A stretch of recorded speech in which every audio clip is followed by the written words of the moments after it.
Hello everyone and welcome back to my YouTube channel. तो आज मैं आप सबके लिए लेके आई हूँ ट्विस्टेड फिट ऑफ लव का एपिसोड 35। तो एपिसोड 35 स्टार्ट होता है और हमें सीन दिखाया जाता है जहाँ पर हम देखते हैं कि जो मिस्टर वैन है वो बहुत अच्छी खासी फेंगशी की तारीफ कर रहे होते हैं और उसके साइड ले रहे होते हैं। अब यहाँ पर जाते जाते जो हमारी डोंगी है वो डायरेक्टली क्या कहती है डैड करके। अब जहाँ पर वो जैसे ही देखते हैं तो क्या कहते हैं कि कि आप सेफ जर्नी हो और आप आराम से जाना और थोड़ा ज़्यादा केयरफुल रहना। और फिर उनके जाने के बाद वो रिस्पेक्टफुली उन्हें बो करके वहाँ से अलविदा कहती है।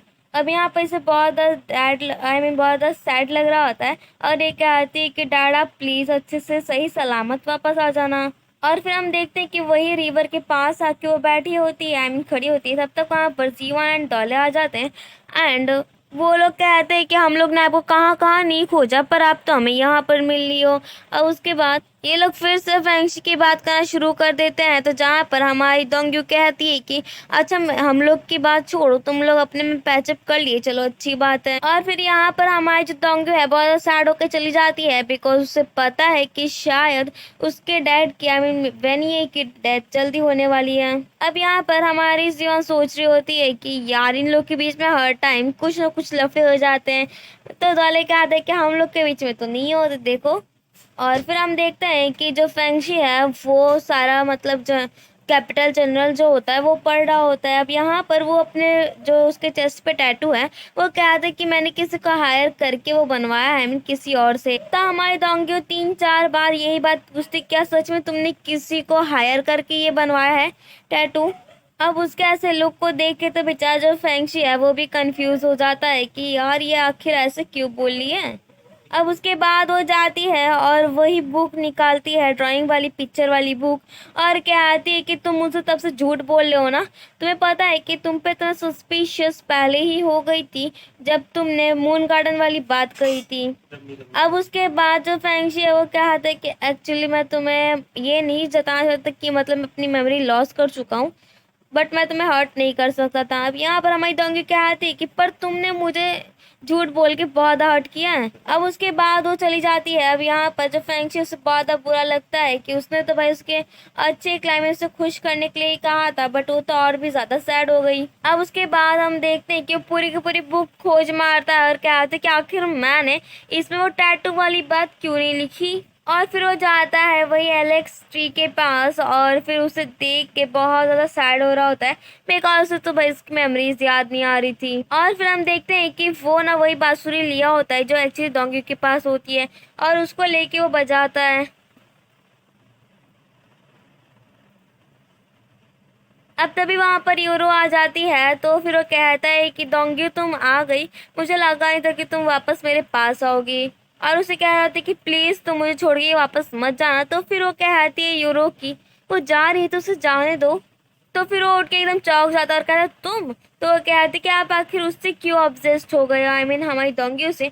तो वो कहते कि उसने कभी मुझे नहीं छोड़ा, एक्चुअली मेरी ही गलती थी। और फिर वो उसे कहता है कि देखो एक्चुअली तुम्हें जाके अपनी खुद की खुशियाँ खुद खोजनी चाहिए, एक्चुअली मैं तुम्हारा खुशी नहीं बन सकता। और यहाँ पर तो फेंगशी ये भी क्या आता है कि देखो जब मैंने अपनी मेमोरी लॉस कर दी थी तब तुमने झूठ झूठ डोंगी की जगह लेने की कोशिश की, और साथ ही साथ मून गार्डन का जो बोर्ड है वो भी तुमने ही तोड़ा है ना, ये सब मुझे पता है। पर तुमने जो मुझ पे कर्ज किया था पहले उसके वजह से मैं तुम्हें अभी कुछ नहीं कह रहा।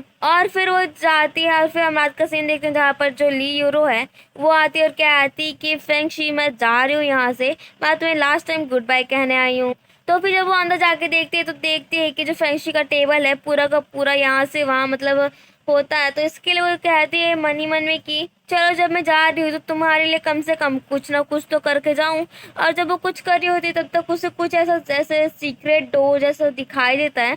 तो फिर वो वहाँ जाती है और वहाँ पर फाइनली उससे 54 मिंग्स फैमिली जो है ना, मिंग फैमिली की जो 54 मेंबर्स हैं उनका टैबलेट दिखाया जाता है और एक जगह वहीं पर जो फेंगशी खड़ा होता है। और यहाँ पर फाइनली हमारी जो ली यूरो है उससे हमारे फेंगशी का सच पता चल गया होता है और बहुत ज़्यादा घबरा भी जाती है, भाई इतना बड़ा झटका जो लगा था उसे। और फिर हम नेक्स्ट में देखते हैं जहाँ पर जो हमारी जीवान है वो डॉले के पास जाते हैं, तो बात बात पे जो डॉले है वो कहते हैं क्यों ना तुम और लूचुआन स्वर्ण ब्रदर्स एंड सिस्टर्स बन जाएं। और फिर क्या था, अगले ही टाइम हम देखते हैं कि ये लोग यहाँ पर स्वर्ण ब्रदर्स एंड सिस्टर्स बनने आ गए। अब यहाँ पर जो हमारा दल है वो अपने मन से बहुत बात बना देता है और बहुत जो उसमें का चीज़ होता है वो हटा देता है। तो जहाँ पर लूचुआन तो कह रहे थे क्या सोच में मतलब हम लोग ऐसे स्वर्ण ब्रदर्स एंड सिस्टर्स बन पाएंगे, तो जीवान कहा दे कि जैसे वो कह रहा है वैसे करो। और फिर फाइनली जब ये लोग बन जाते हैं ब्रदर एंड सिस्टर, तो जो दौले है वो तो भाई लेके चला ही जाता है हमारे जीवन को वहां से। और फिर जब लूशोन कहते हैं कि कौन से साफ करेगा, तो वो कहते हैं कि देखो तुम अब इसके ब्रदर हो ना, तो इसके तुम ही साफ कर दो। और फिर हम देखते हैं कि जैसे हमारी डोंगी सो की उठती है, तभी उसके पास में एक पेपर बोट होता है एंड उस पे हमारी वेंशिन ने ये लिखा होता है कि मैं अपने डैड से मिलने के लिए आधे रास्ते पे जा रही उनका इंतजार करने। तो जिसे देखते हमारी जो डोंगू है वो बहुत ज़्यादा शौक होती है और फिर वहाँ से जा रही होती कहीं पर बहुत ज़्यादा जल्दबाजी में। और यहाँ पर हम देखते हैं कि जो क्राउन प्रिंस है उन्हें ये खबर मिल गई होती है कि जो वेनी है उन्हें मतलब इंस्ट्रूमेंट ऑफ सरेंडर मिल गया है। तो इसके लिए वो चिंगशा को कहते हैं जाने को, ताकि वो उनकी सेफ्टी को इंश्योर कर सके। और ये भी कहते हैं कि थोड़ा ज़्यादा ध्यान से रहना। और जब यहाँ पर से चिंगशा जा रही होती है तो हम देखते हैं कि उससे छुप के सही बट जो ईगल ग्रुप का जो कमांडर होता है होंगजे वो उसे देख लेता है।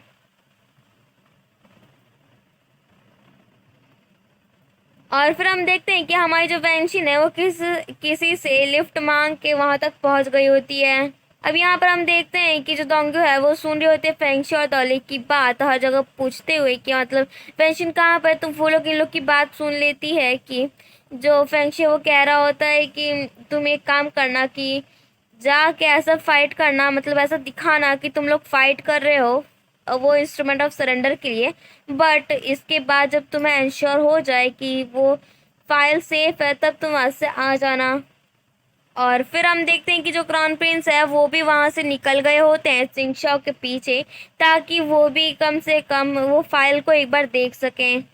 और फिर हम देखते हैं कि जो हमारा फेंगशी हो ज़्यादातर कह रहा होता है डोर पे ही दोंग्यू के कि दोंग्यू हम लोग को बात करनी चाहिए, बट जब वो देखती कि अंदर से कोई रिस्पांस नहीं आ रहा तो वो अंदर जाता है और फिर उसे वेंशिन का वही लेटर लिखा हुआ मिलता है। और फिर वो याद करता है कि जब वो दौले से बात कर रहा था तब उससे शक हुआ जैसे कोई तो उसे देख रहा है, तो उसे याद आ जाता है कि यार ये तो पक्का दोंग्यू ही होगी और उसने पक्का मुझे गलत समझ लिया होगा। अब यहाँ पर हम देखते हैं कि जो दौला है वो एकदम भेष उस बदल के आ गया होता है और फिर जो वेनिए हैं वो भी होते हैं।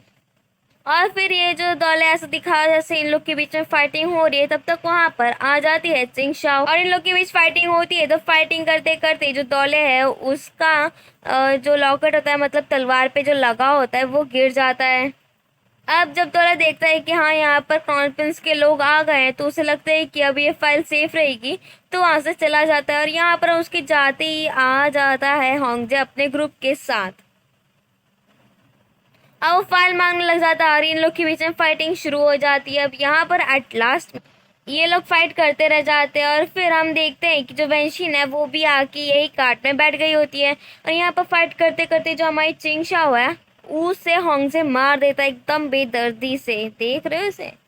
और फिर वो दौले का जो होता है तलवार पे लगा होता है उसे ले लेता है और ये सोचते हैं कि चलो ये ना फ्रेम कर देगा उन लोगों को। अब यहाँ पर जैसे वेन्यू को पता चलता है कि यहाँ पर तो भाई वेंशिन है, तो सोचते हैं कि यार ये यहाँ पर क्या कर रही है। और फिर इन लोग का जो कार्ट है वो पलट जाता है जिसकी वजह से एक छोटा सा एक्सीडेंट हो जाता है और फिर ये लोग भागते रहते हैं होंगजे के लोगों से। अब भागते भागते ये लोग एक जगह पे आते हैं जिसकी वजह से जो वेनी है उनके पैर में चोट लग गई होती है और वो अब चलने के काबिल नहीं होते हैं इतना। तो फिर जब उन्हें पता चल जाता है कि अब वो नहीं बच पाएंगे, इसकी वजह से वो सेफ प्लेस देख के वो छोटे से जगह में वेंशिन को छुपा देते हैं। अब यहाँ पर जब होंगजे मांग रहा होता है कि तुम हमें दे दो, मतलब वो फाइल कहाँ पर है दे दो, बट वो कहती है कि वो मेरे से कहीं गिर गई है तो मुझे नहीं पता। अब यहाँ पर जो वेंशिन है वो अंदर से सब का सब कुछ देख रही होती है, बट इससे क्या ले आया था, जो होंगजे है वो मार देता है वेनिए को एकदम डायरेक्टली इसके सामने। अपने डैड की मौत जो वेंशिन अपने आंखों से देखती है और बेचारी तो बहुत हवा टाइट सी हो जाती है। ऑफ कोर्स यार अब यहाँ पर उसे चोट लगती है थोड़ी सी, तो यहाँ पर डोंगी को भी पता चल जाता है, उसे डाउट हो जाता है कि कहीं वेनशिन और साथ ही साथ जो वेनी है वो कहीं मुश्किल में तो नहीं। अब यहाँ पर जो होंगजे है उसे मिल जाता है इंस्ट्रूमेंट ऑफ सरेंडर और वो उसे खोल के देखता है, और तभी हम देखते हैं कि जो फांगवान है वो भी आ गए होते हैं और वो ज़्यादा खुश होते हैं ये इंस्ट्रूमेंट ऑफ सरेंडर को देख के। यहाँ पर बेचारी वेंशन अपने मुंह को बंद करके रो रही होती है अपने डैड को ऐसी हालत में देख के। और जाते जाते जो मतलब होंगजे है वो दौले का जो होता है ना तलवार पे का, उसे रख देता है वहीं पर और वहां पर से चला जाता है ताकि सबको ऐसा लगे कि इसे और कोई नहीं फंक्शन ने मरवाया है। अब यहाँ पर हमारी डोंगी बहुत ज़्यादा तेजी से भागते हुए जाती है ताकि वो वेंशिन और साथ साथ वेनी से मिल सके। अब यहाँ पर जो ऐसी वेंशिन बाहर आती है ना तो वो देख के अपने डैड को रोने लग जाती है और फिर वो वहाँ से कहीं चली जाती है। ये तो हमें भी नहीं पता कि आखिर वो कहाँ गई, शायद वो हेल्प मांगने गई होगी। और यहाँ पर हम देखते हैं कि जो क्राउन प्रिंस है उन्हें जैसे चिंगशाओ की बॉडी मिलती है उनका जैसे होश उन लोग ने छोड़ दिया हो, और फिर वो उसे उठाते और कहते हैं कि उठ जाओ, देखो हम लोग घर जा रहे हैं। बट यहाँ पर चिंगशाओ तो अब यहाँ पर थी नहीं, इस दुनिया में ही नहीं थी। अब यहाँ पर हम देखते हैं कि जैसे डोंगी देखती है वेनिए को तो भागते हुए आती है, पहले तो मिस्टर वैन आप ठीक तो है ना, और उसके बाद वो कहती है डैड आप ठीक तो है ना। एंड ऑफ कोर्स हमारी डोंगी को भी यहाँ पर बहुत रोआई आ जाती है। अब यहाँ पर हम देखते हैं कि जो फेंगशी है वो भी आ गया होता है और हमारी डोंगी के हाथ में दौले का वो तलवार वाला लग जाता है। अब यहाँ पर वो आके उसे समझा रहा होता है तो फिर वो उसे हटा देती है और कहती है कि ये मर गए, देखना तुम ये मर गए, और फिर दिखा दी कि देखो तुमने ही मरवाया है ना दौले से यहाँ पर मिस्टर वैन को। यहाँ पर हम देखते हैं कि क्राउन प्रिंस भी आ जाते हैं। अब यहाँ पर जो फेंगशी है वो कह देता है कि नहीं ऐसा कुछ भी नहीं, दौले ने इन लोग को नहीं मारा, ना ही चिंगशा को और ना ही मिस्टर वैन को, और हम लोग तो बस ये चाहते थे कि जो फाइल है वो डायरेक्टली एम्पर के पास पहुँचे आपके ज़रिए। अब यहाँ पर जो फेंगशो कहता है कि वैसे मुझे आपसे बात भी नहीं करनी, और वो जाता है डोंग्यू के पास और कहता है कि डोंग्यू क्या तुम मुझ पे भरोसा करती हो। तो फिर हमारी जो डोंग्यू है वो कहती है कि ये मर गए, मिस्टर वैन अब मर गए, अब मैं तुम पे भरोसा नहीं कर सकती। अब यहाँ पर जो क्राउन प्रिंस है वो कहते कि माना कि तुम और मिस्टर वैन मिल गए हो बट इनके डेथ के लिए भी तुम ही रिस्पॉन्सिबल हो। और फिर वो ना यहाँ पर जो फेंगशी है उसको जेल में डलवाने की बात करता है और कहता है कि मैं तुम्हें किसी भी तरह सारी सच्चाई बाहर निकलवाऊंगा। तो फिर वो कहता है फेंगशी कि अगर मैं नहीं गया तो फिर जो क्राउन प्रिंस है वो तलवार निकाल देते हैं। तो हमारी डोंगी कहती है कि क्या यहाँ पर काफ़ी डेथ नहीं हो चुके हैं जब यहाँ पर एक और डेथ करना चाहते हैं, एक और लोग को मारना चाहते हैं। और इसी सैड एंडिंग के साथ हमारा episode 35 of twisted fit of love यहीं पर खत्म। Thank you, bye bye.